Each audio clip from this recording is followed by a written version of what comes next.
Arwaki ni machiegni nyakwara moge jwange chenro makawuono mar Ohala Gi Mwandu. Ma en chenro mamedo koloni yore mopogore opogore miriekni kaka inyalo chakogi kendo tayogi e yo makare. Machiegni nyinga Cleophas Oluoch.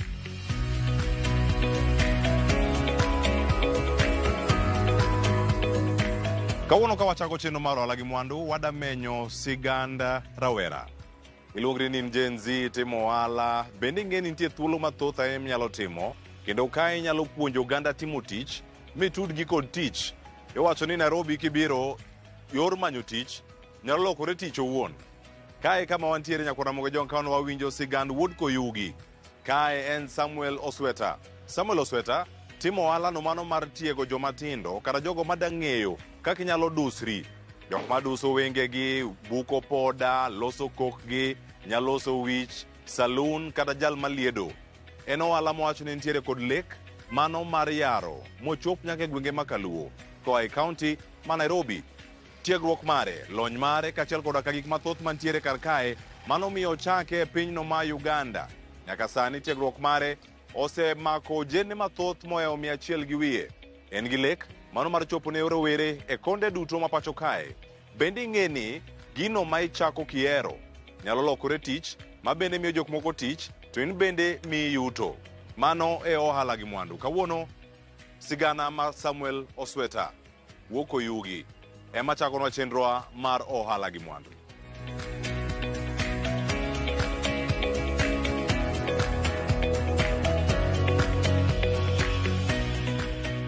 Iluonga ni Samuel Osweta, anja Koyugi, but watiyo e Kariobangi e beauty industry. Wapuonjo beauty cosmetology, ilongo ni cosmetology ema oting'o suko wich, waloso dredi, kogno, nini, yie wang', lashes, mago te waloso. Tiegruok mara nachake e school tu, Kariobangi market, kama ilongo ni Top Lady. Wan gi japuonj ilongo ni Morris. Nachake 2019 kadhi rumo. Kono wachake to COVID obiro. Koro nochuno skul olor wadok e dala, mabudho matin. Ka waduogo, notera e skul machielo, ilongo ni Linton's Academy. Oyudore e Westland kucho. Koro kanyo ma dhi ma watieke gimoro Septemba kadhi romo. Kwatieko to anyawacho ni hapa ne ber. Kech kwatieke to wayudo jok manini mamiyowa tich to direct. Ya e skul to idhi chako tich direct. Mana yudo tich Kampala, Uganda, nwantiere machiegni gi Makerere University. Ka nachake to nokatim gite nkech ng'eni oduong' beauty industry duong'. Iyudo ka gin gik mopogore opogore ma ng'ato timo. Koro an ka nachake gi buko wang', ilongo ni makeup. Nachake gi makeup. Koro kadhi e tijno to nabudho matin to noketo e probation period nomiwa gimoro dweche 6. Koro 6 months go, nipuonjo be gik moko manyien ma nyamiyo yuto ni medore. Koro ninyiso ni bang' dweche 3 kiseng'e mato imedi amount matin ewi mshahara miyudo. Kech tijwa ni yudo ga ng'enyne kichaki gi mshahara, imi mshahara. Ng'enyne ji ok yiega commission nikech pod ikiari.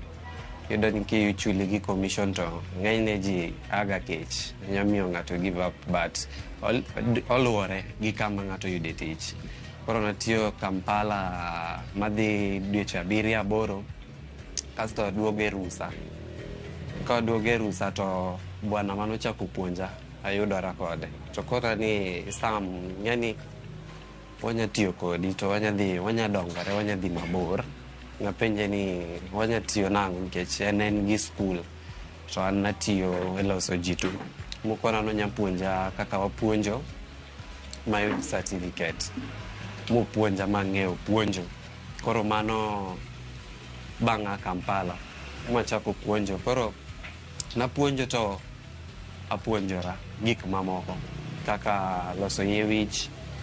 Kech na Kampala ka ng'e buko wang' tang sechako ng'e loso kogno. Koro puonjo kaka loso yie wich, retouch ilongo ni dreadlocks, barbering, mago te. Koro watiyo kode Walitiyo kode yare 2021, watiyo 2022, 2023, 2024 nyaka higa mokalo 2025. Ma koro nakore ni ambe koro asepuonjora tijni. Oneno ka aseng'e to naneno ka en tich maber nikech sama nwatiyo kode no, naneno kaka otere maber, onyiewo lo, onyiewo nyaka gari ka watiyo kode, onyiewo geche 2 ka watiyo kode. Koro motivate tu. Akoni ni ambe chieng' moro adwa na yawe mara. Koro ko asave tu mos no save tu. Ma koro mo Januari. Koro ing'eni kaka wan joluo Januari Christmas wadhi ga dala. Koro adhi dala ta pimo ne madhe ni anto koro adwa na yaw tija. Osendika moromo, gain experience moromo yaw mara.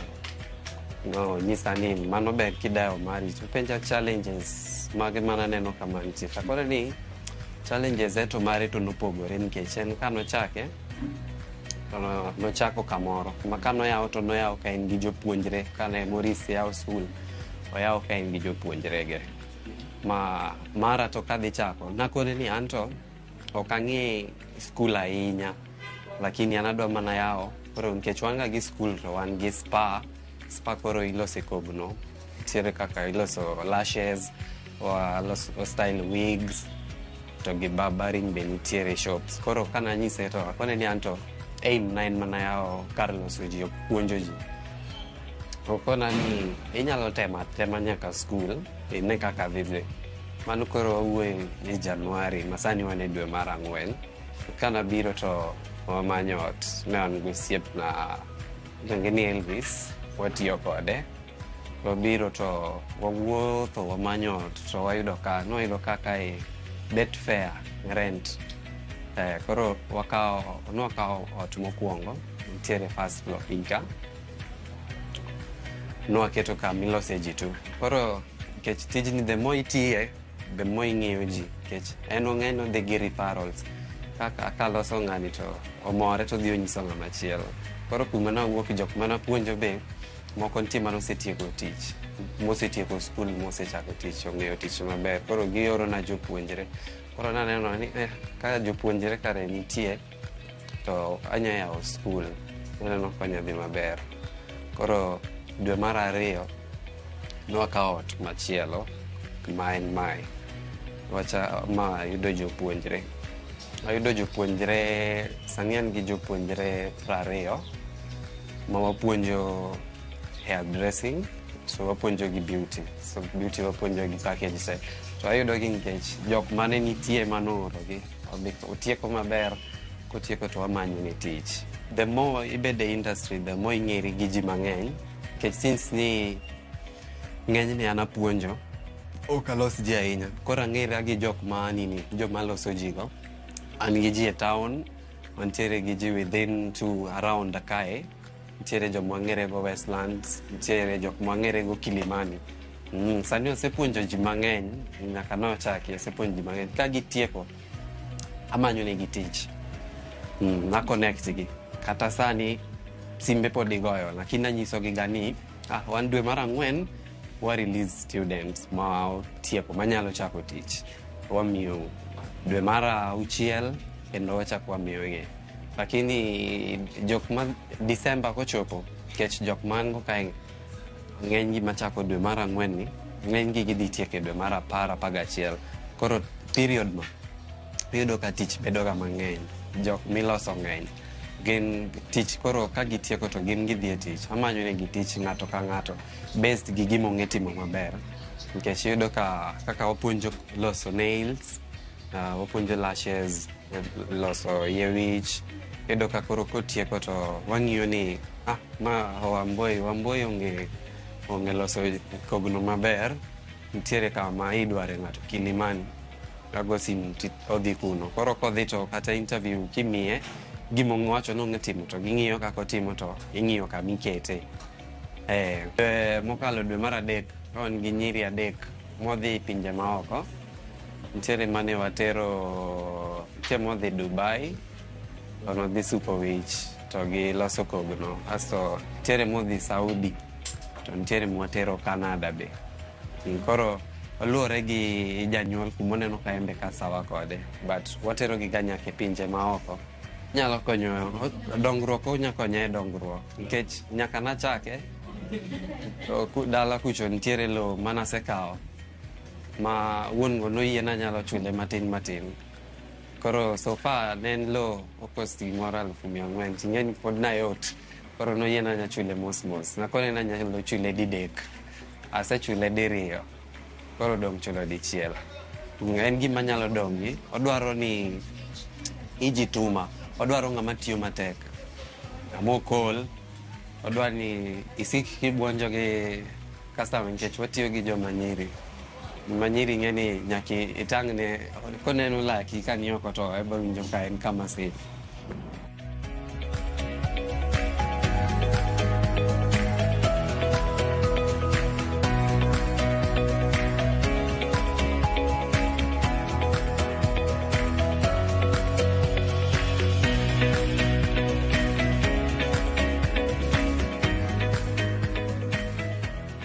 Motivation pile ka pile, motivation ayude kowuok ng'ama no atiyo godo mokalo mawacho ni iluongo ni Morris.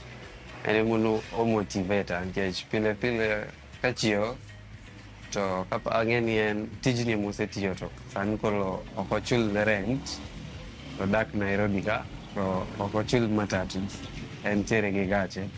Koro o motivate kaneno kaka otiyo style otiyo matek kaka nikech nomondo lakini eto sani koro komondi nitie jomondiko matiyone.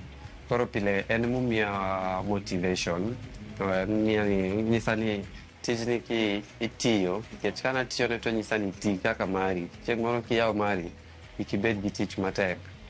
Kona ni an dong' ineno kaka nachako nikech ebe nomiya stoche kuma noae nodak Mathare Matopeni sani odak Buruburu kuma odake sama ok ochul ot. Koro nyisa ni tijni kitiyo matek to inyadongori inyalo dhi mabor. Osegero nyaka plot.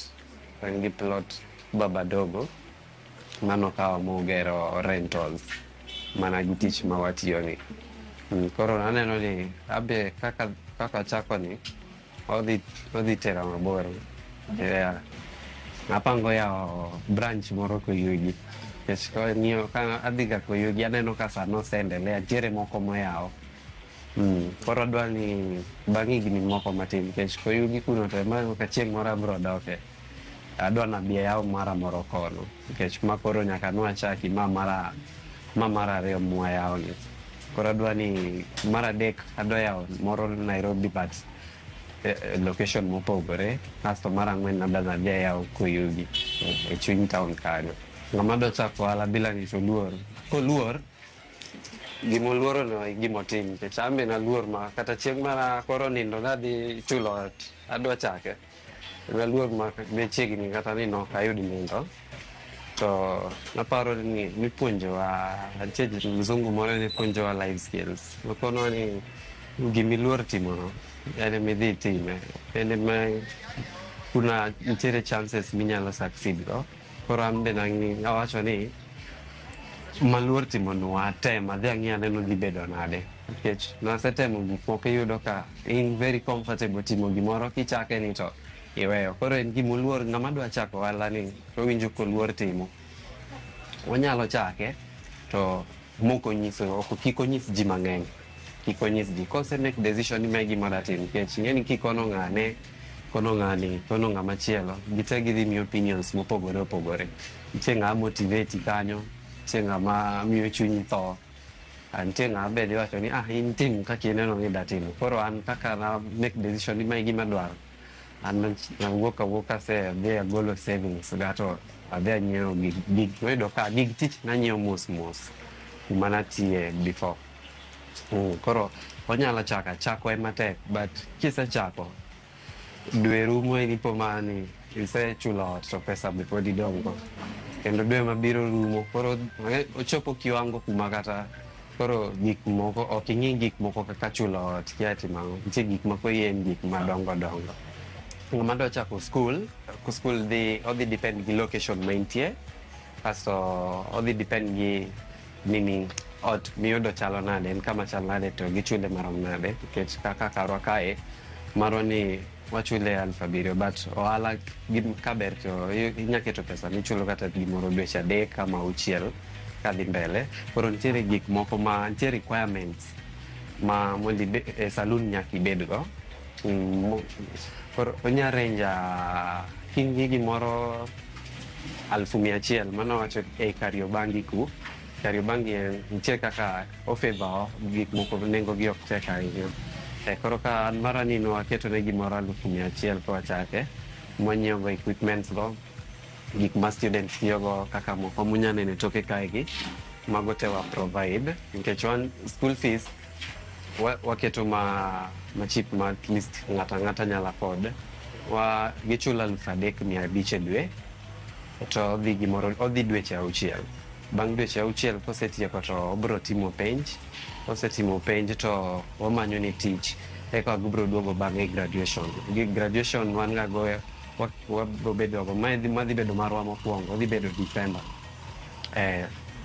But oro kete luore gi kumidwa kete nikech ma kaka kae 100,000 inya yudo ni kidhi kete location mopogore onya bedo costly nikech inya yudo ka yudo samoro kamoro kata 30,000 en 20,000 but ken kamna kaka karwa kae to friendly tanya advice madwa chake yani kapo ni kae ki high school nya bedo challenging matin wuoyo gi clients kaka hiyo operate kod gama be to drop e kindi gi students kore na idea maber ni kitieko school inyalo dhi indiki matin indiki kamori gain experience ing'eyo kaka ibro tudore gi clients mamagi kaka inya yuda mayot inya yuda gi namba mar simu ma en 0748 522 772 yuda Kariobangi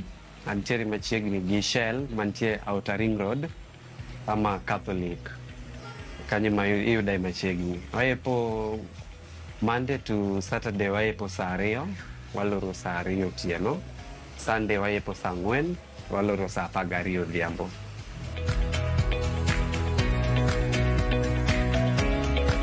Bang' winjo sigand Samuel Osweta Ramogi jwang' en geno mara ni somo gimoro ni ohala en gino manyalre itime matin kata itime maduong' e yo machal nade iming'e ni yuto nyaka bi. Achiedh nade gi gin mage. Aka wiyo masani Ramogi jwang' to kaduogo abiro ka kod ja ohala mar juma. Kik idhi mabor.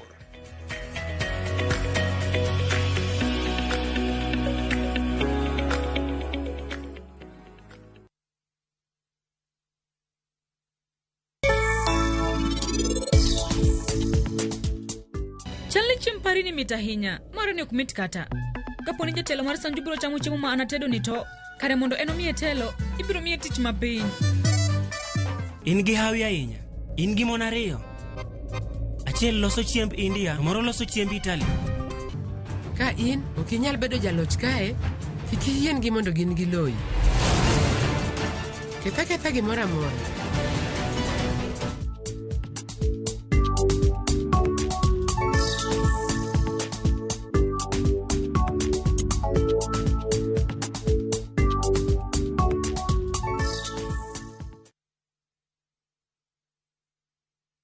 Minawino, onego ter nyathi e pala. Ok wadhi watere pala miwacho no sani. In gi options ariyo. Ang'eyo gik mitimina. Gin ng'anyo makinyni ikatho ohala. Obondo timo ang'o ka?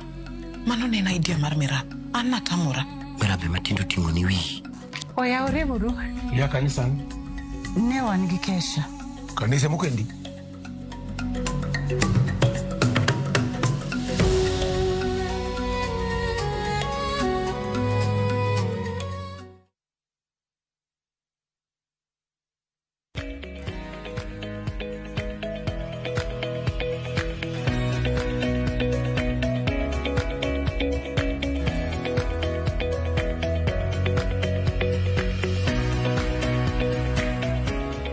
Machiegni kendo Ramogi jwang' kapod intie chenro ni mar Ohala Gi Mwandu ma en chenro mwamedo koni yore mopogore opogore kaka inyalo chako ohala to bende sani asingo ni wabiro ka kod ja ohala mar juma. Par nyalo tudri kodwa achiel kachiel e mbui meka duto te mag Ramogi TV e Facebook Ramogi TV, YouTube Ramogi TV Kenya, SMS line bende yoronwa kacha ka oyawe en 2 3 6 nono imiyowa paro mopogore opogore gino madier neno e chenro ni mar Ohala Gi Mwandu.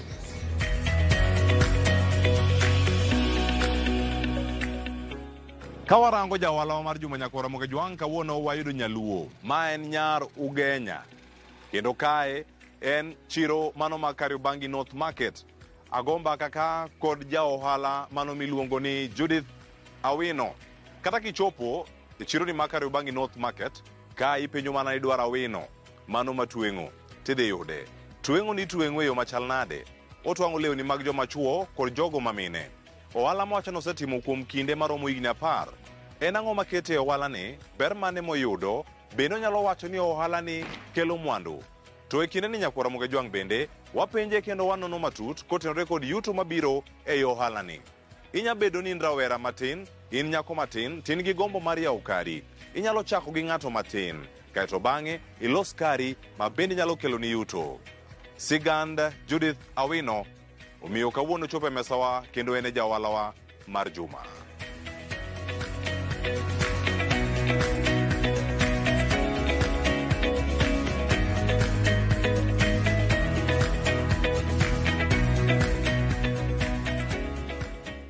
An nyingi iluongo ni Judith Awino, ar nya Ugenya, Magoya.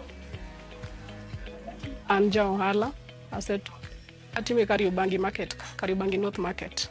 Stonda en 389. Ohanda ni achako time chakre 2015 dwe mar 10 emana yawe tija.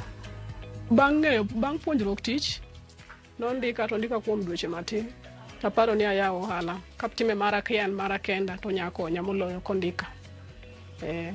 Koro nachake ariwra gi ng'ato e store TF higa achiel kasto 2017 anwang'ora kuma koro antiere. Wabedo jomiriambo mana seche minwang' ka ikawo tich mohingi.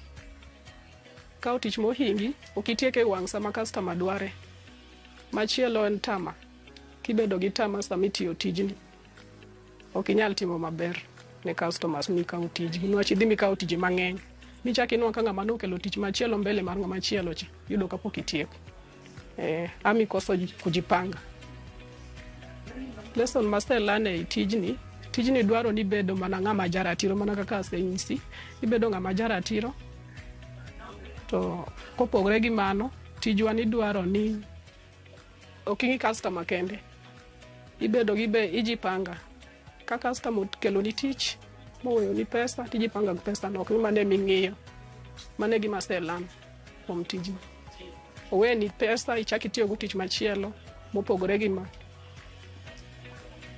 Tich yote ma ng'ato tiyo biro luwore gi ni wuon kaka ichake. Niwach ing'e ni wapogore. Nitie ng'ama chake through ni oyudo ng'ato mako bade to chung' to nitie ng'ama ochake koro kaka in iwuon. Koro kaka an Awino kaka nachake kod machine mineno matin man kachacha. Gi pesa manan go matin, gi customer manan go ni customer madhi 5 kama. Kaka nachake. Koro kaka namedo dhi mbele katiyo, customer chako bedo mang'eny kama ne kana chako endelea. Machopo kuma antiere. Motivation mara biro niya. An kaka wuon kaka nadongo. Kaluwore gi lainde mag dhi e skul. Asomo to kana chopo e high school to ne weche skul no ba tamore. Koro na end up ni gima nyalo timo. Koro joma nane lwetgi nowacho ni nyalo tweng'o. Koro tera itweng'o. Kana biro tweng'o nabiro gi chunya di. Chunya achiel. Koro atime ka aere kabisa. To en wan kiwuok. Dong wan kisewuok ni dhi menyo. To wan gi gik moko ariyo. Nyaka ing'e ni nya yudo ama inya koso. Koro emomiyo wadwaro ni sama in sawa ka client nitie to yudo tich maber, jipanga. King'e ni kiny seche moko inya biro mitim ang'o? Ikoso. Ok odhi adhiya ma smooth. Nitie seche moko mikoso kabisa. Inya biro kata seche moko wik achiel ipimo ta customers ariyo kende. Ng'ama dwa biro chako gi sani kuma wantiere ni nyaka obed ng'ama oikre kaluwore kod kaka piny chal sani. Mokwongo Kariobangi kibire stalls nitie. Imany stall. Kiseyudo stall michulo. Idhi ng'ad ma license. Nyaka ibed gi license. Nyaka make sure ni wuon stall michulo cha ong'ado ni land rates. Nyaka ibed gi gigo. Mondo kik ibed gi shida gi jokanjo. Kasto biro luwore gi ni wuon kichako tich in ng'ama fresh. In gi customers ama in ng'ama chako ma eka dwa chako. Koro kanyo ma challenge bire. Challenge mantiere tijwa ni. Tijwa ni challenge mantiere en mana capital. Capital nyaka ibed. Seche moko inyalo nwang' kiyudo customers modwa miyi order, to customers ng'eny go believe ni kochuli law full to kibitieko tich. Koro seche moko ibiro lipisha ita law mar 10,000. Onyisi ofil ni aweni 5,000. To 5,000 mare no seche moko ok nyal tieko tijeni. Chuni nyaka idonje mfuko ni imedi itiek ne mondo oyud tije. Koro challenges maduong' ahinya en capital. Options mango anan gi ng'enyne akungo through bank. Ka yudo pesa ina wika go kwanda ni wigni. Atiyo ne pesa di. Pesa matiyo negigo nitie percent makao takano e bank. Kasto riwruok be e teko nyajimo wacho kamano. Nitie jomwa riwrego machama maseche moko anyalo dwaro timo ayudo tija moro to kan sawa. Koro ane chama. En chama mang'eny sama nyalo dware pesa ni anyacho pokaja tawacho na asekungo marom kama dwanu mia pesa makamolona shida na. Adhi kanyo ka en shida mar 20,000 no 30 tadhita awuoyo kod jotendwa e chama mia pesa nano adhi atimo 1 2 3 kama. Bedo ni wan gi jowa machiegni ber nikech pok taneno ka shida wuok madanga wach ni gimiwa en an koro sama un gi jowa machiegni ti feel free. Kaste iye Kariobangi kaka mwantiere ni. Pok aneno gimarach. Kaka wasedonjo ka wan gi Wakikuyu, wan gi Waluya gi Joluo, to wachalo gimoro achiel e chiro. Koro bedo gi Joluo kende cha okane ka en gimoro manini ahinya but konchiel tiko maberie but ng'eny ne taneno ka gimoro wan gimoro achiel e chiro. Online pok adonje. Online ber to gima nitie gi online dwaro ka in ng'ama koro kata gesa ni an gi fundi achiel. Ne an gi fundi ariyo, gesa ni an gi fundi achiel to online ing'en kisichako ni dwa market nyaka itimiza. Wach online ok dwa miriambo. Sama ng'itiyo mi post kacha joko neno tinwang' ka ng'ato adwani akel ni tich tina gi ndalo 2. Ndalo 2 no dhi okalo kitieko to dongo biro mana post kuma no yudie cha. Dongo kethoni. Yes, koro adwani nitie kaka sechako jipanga bende awach ni gimoro dwe mara 6 karumo ka. Abo yudora e TikTok, Instagram an account, Facebook na achako lakini na break matin. Namba mar simu nyabiro kobiro wasno biro Kariobangi. Obo manya stall number 389 Awino. Kopenya penya ni Awino. Stall 389 obo yuda. Namba na mar simu en 0727 516 719. 0727 516 719.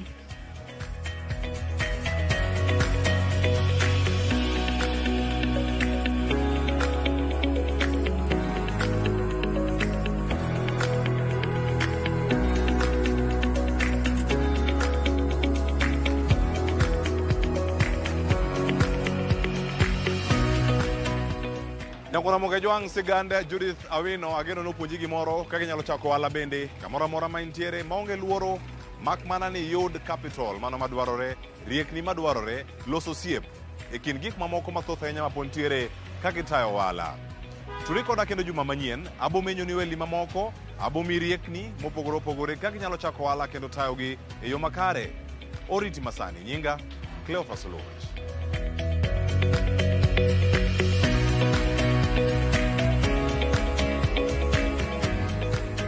Mondo mine chenroni kod mamoko mag Ohala Gi Mwandu donje viewsasa.com.